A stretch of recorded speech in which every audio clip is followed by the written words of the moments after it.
ఎర్రగొండపాలెంకి సంబంధించి చాలా interesting factors ఉన్నాయి. ఇక్కడ ఎర్రగొండపాలెంకి సంబంధించి ఇది వైఎస్ఆర్ కాంగ్రెస్ పార్టీ సిట్టింగ్ స్థానం. గత ఎన్నికల్లో ఆదిమూలపు సురేష్ ఇక్కడ నుంచి విజయం సాధించి కేబినెట్లో మంత్రిగా స్థానం దక్కించుకున్నారు.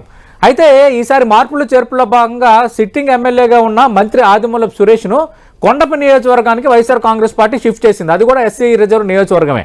అయితే ఇక్కడ ఎవరిని అభ్యర్థిగా రంగంలో దించుతారన్న చర్చ వైఎస్ఆర్ కాంగ్రెస్ పార్టీలో చాలా బలంగా సాగింది. అయితే అప్పటి నుంచి వైఎస్ఆర్ కాంగ్రెస్ పార్టీలో ఉన్న వ్యాపారవేత్త, అలాగే సింగరాయకొండకు సంబంధించి ఈ నియోజకవర్గం కానప్పటికీ సింగరాయకొండకు సంబంధించి పంచాయతీ ఎలక్షన్స్లో మేజర్ పంచాయతీని టాప్ మెజార్టీతో గెలిపించిన ఆ ప్రాంతానికి చెందిన తాటిపత్రి చంద్రశేఖర్ను ఈసారి వైఎస్ఆర్ కాంగ్రెస్ పార్టీ ఇక్కడ సమన్వయకర్తగా నియమించింది. దీనికి కొన్ని కారణాలు కూడా ఉన్నాయి. తాటిపత్రి చంద్రశేఖర్ ఆర్థికంగా పరిపుష్టమైన నేత కావటం అనేది ఒకటైతే, ఎర్రగొండపాలెం నియోజకవర్గం అనేది ఎస్సీ రిజర్వ్ నియోజకవర్గం అయినప్పటికీ 5 మండలాల్లో వైఎస్ఆర్ కాంగ్రెస్ పార్టీకి ఒక స్ట్రాంగ్ హోల్డ్ ఉంది. YSR Congress party vote bank పరంగా, అలాగే రెడ్డి సామాజిక వర్గం ఓట్లు, ఎస్సీ సామాజిక వర్గం ఓట్లు చాలా బలంగా ఉన్న నేపథ్యంలో ఖచ్చితంగా ఒంగోలు లోక్సభ పరిధిలో ఎక్కువగా మెజార్టీ వస్తుందని ఎక్స్పెక్ట్ చేసే నియోజకవర్గాల్లో ఈ ఎర్రగొండపాలెం ఒకటి. వీటికి ఇవి తోడైన అంశం ఒకటి కనిపిస్తోంది.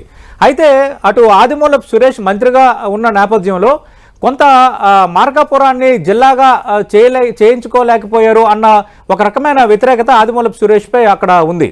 దాంతోపాటు ప్రధానంగా తండావాసుల్లో తాగునీటి సమస్యకు సంబంధించి కూడా ఇక్కడ ప్రధానంగా ఒక మైనస్గా ఉంది. అయితే తాటిపత్రి చంద్రశేఖర్ ఆయన సమన్వయకర్తగా నియమించిన తర్వాత సొంత ఖర్చులతో నీళ్ల ట్యాంకులను తండాలకు కానీ కొన్ని ప్రాంతాలకి పంపించడం, అలాగే మళ్ళీ ప్రభుత్వ సాయంతో కొంత తాగునీటికి సంబంధించి నిధులు తెచ్చిన వాతావరణం ఈ కొద్ది రోజుల్లోనే చోటు చేసుకుంది. అది కొంత పాజిటివ్ వైబ్ని క్రియేట్ చేస్తుందన్న అంచనాలో వైఎస్ఆర్ కాంగ్రెస్ పార్టీ కనిపిస్తోంది.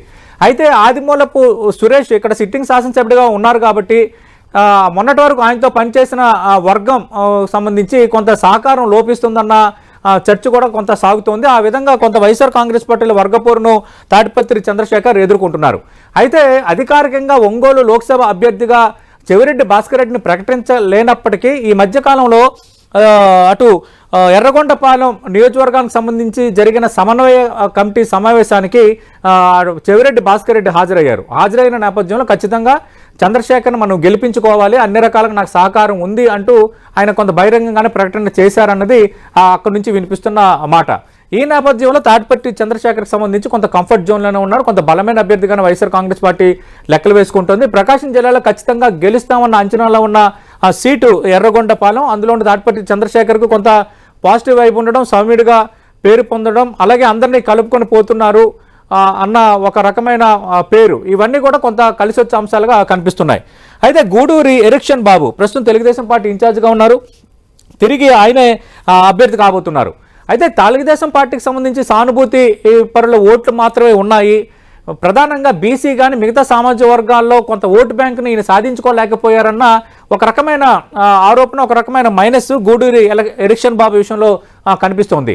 అయితే మొన్నటి వరకు ప్రస్తుతం కూడా సిట్టింగ్ శాసనసభ్యుడిగా ఉన్న ఆదిమూలపు సురేష్ నియోజకవర్గాల్లో మార్పులు చేర్పుల్లో భాగంగా ఆయన కొండకు వేశారు కాబట్టి ప్రస్తుతానికి ఆయన సిట్టింగ్ శాసనసభ్యుడిగా మనం పరిగణించాలి. ఆయన సిట్టింగ్ శాసనసభ్యుడు.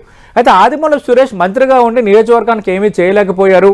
వెలుగొండ ప్రాజెక్టు కూడా కంప్లీట్ చేయించుకోలేకపోయారు. అలాగే మార్కాపురాన్ని ఒక జిల్లా చేయించుకోలేకపోయారు. ఎక్కడికక్కడ రోడ్ల నిర్మాణం అస్తవ్యస్తంగా ఉంది. తాగునీటికి సంబంధించి 2-3 మండలాల్లో చాలా ఇబ్బందికర పరిస్థితులు ఉన్నాయి. వాటిని కూడా డీల్ చేయలేకపోయారు. ఈ ప్రతికూలతలన్నీ ఖచ్చితంగా తనకు ప్లస్గా మారుతాయని గూడూరి ఎరిక్షన్ బాబు లెక్కలు వేసుకుంటున్నారు.